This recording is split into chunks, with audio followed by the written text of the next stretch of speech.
What's up and welcome back to my channel. If you are new here, I'm Diana and I'm the founder of Money Boss Mama, and in this video I'm going to be giving you ladies a play-by-play of what I would do if I discovered that my expenses or what I was spending was exceeding my income. Now this may or may not be based on a true story, so if this sounds like some tips that you need, then grab a pen, grab a piece of paper, and let's get started. First thing I would do is calculate exactly how much I was under. We cannot create a plan if we don't know exactly what we're working with, right? So I would make a list of all of my monthly expenses and the income that I was bringing in. And when I say monthly expenses, I mean everything that you need to live a safe, comfortable life. So I'm talking about obviously like your rent or your mortgage, your utilities, your cell phone plan, because it's 2022. Cell phones are a necessity nowadays.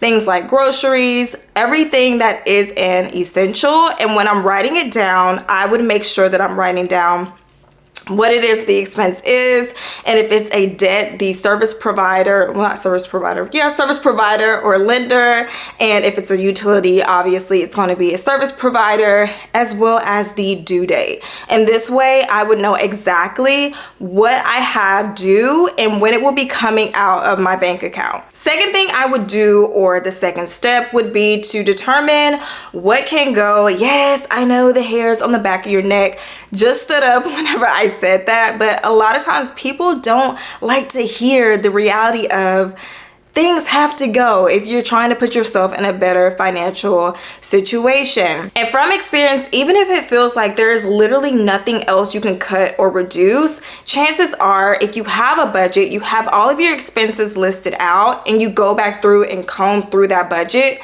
you're gonna find something that you can cut and or reduce. So now that you have your expenses all listed out and are comparing it against your income, depending on the amount that I had remaining, if I had some money remaining, that means that there's something that I'm spending money on that is undocumented, and that's not good. Like, that means that I'm spending money, I don't know where it's going. You know, that line that we all like to say, I don't know where my money is going. So we need to find it. And I would do this by going back through all of my bank statements to see exactly where my money is going that's not a necessity. And obviously, based on where my money is going, I would need to evaluate each one by asking myself, can this be cut? Can this be reduced? And when I say cut and reduce, I mean temporarily if it's something that you really love. And then if I'm kind of like on the edge of trying to figure out if I would cut or reduce it, I would ask myself, how much money could I have work back in my budget if I did cut or reduce it? And if it is worthwhile to me, then I would make those changes. Third thing I would do, or third step, would be to continue to make my debt payments. So I would be rearranging those expenses and whatever I'm spending money on to make sure that my debt payments are taken care of, even if it's just the minimum. And this was part of my strategy whenever I was in a place where my expenses were kind of exceeding my income. And my thought process behind it was, the more I make payments on these debts, the lower the debt balances get, the lower I'm required to pay on these debts, which means I have more money to work with in my budget. So if you're paying something like a credit card, even just applying an extra $10 to that minimum consistently is going to get you to a point where your minimum payment is going to reduce as you are knocking down that debt balance. And the more your minimum payment reduces, the more money you have to work with. Even if it's just, you know, $10, $20, $30, it's still more money that you have to roll into your budget and apply it to other areas that are actually going to help you progress financially. And if you came from Instagram, you've heard me say this 1,000,001 times. I have always said this because I've lived through it and I'm proof that, you know, this is really the real. Paying off debt is like an instant raise. When you don't have to share your money with lenders, you get to keep more of your money. And it's not that you have to be a super high earner. Just imagine right now with your income, if you did not have to pay any lenders, how much money you would have. So yeah, continue to make those debt payments, even if it's just the minimum. Stay consistent and up to date with that. And I promise you, you are gonna find more and more money to work with. Fourth thing I would do, or fourth step, is to get creative, especially if you are not a high earner. I promise that whenever you are dead set on finding ways to increase your income or maximize the income that you have, you're going to start finding opportunities in your day-to-day to do that. And some ways that I did this personally was, number one, I increased my credit score to speed up the debt payoff process. And some ways in which I got creative, it was to first, I improved my credit score so that I could help to pay off my debt faster with the income that I had.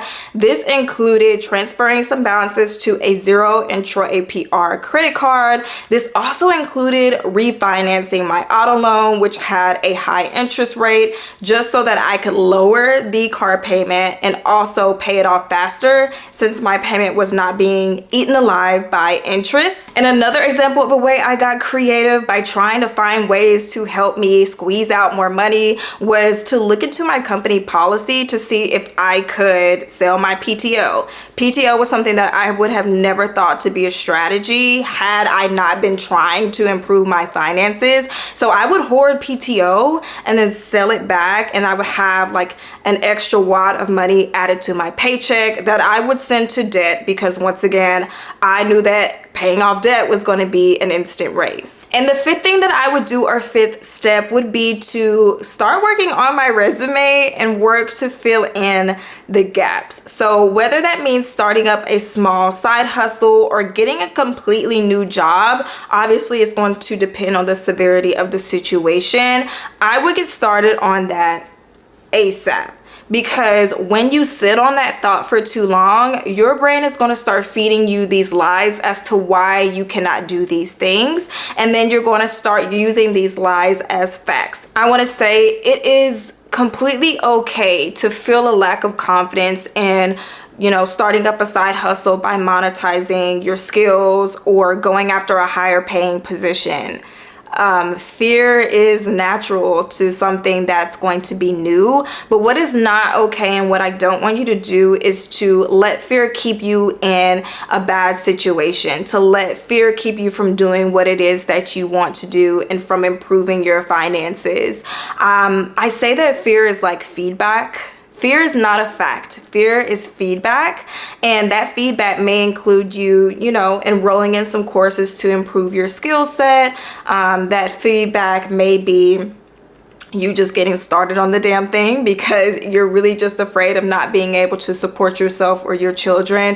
And the only solution to that is just to get started. So an example with me, I worked on my resume for over a year. I got rejected like 12 plus times to promote, but not once did I let my fear and lack of confidence keep me from continuing to apply. I did what I need to do by working with a mentor and enrolling in some courses to improve my skills so that I would shine when it became time for me to start the interview process, and it paid off in the end. So this step may take you making a small investment to get help with your resume or take some courses or things like that to improve your skills, but in the end it does pay off. It's going to take you learning to walk with fear and using fear as feedback and not a fact. And it's just going to take some patience all together to get out of this state that you're in where your expenses are exceeding your income. But once again,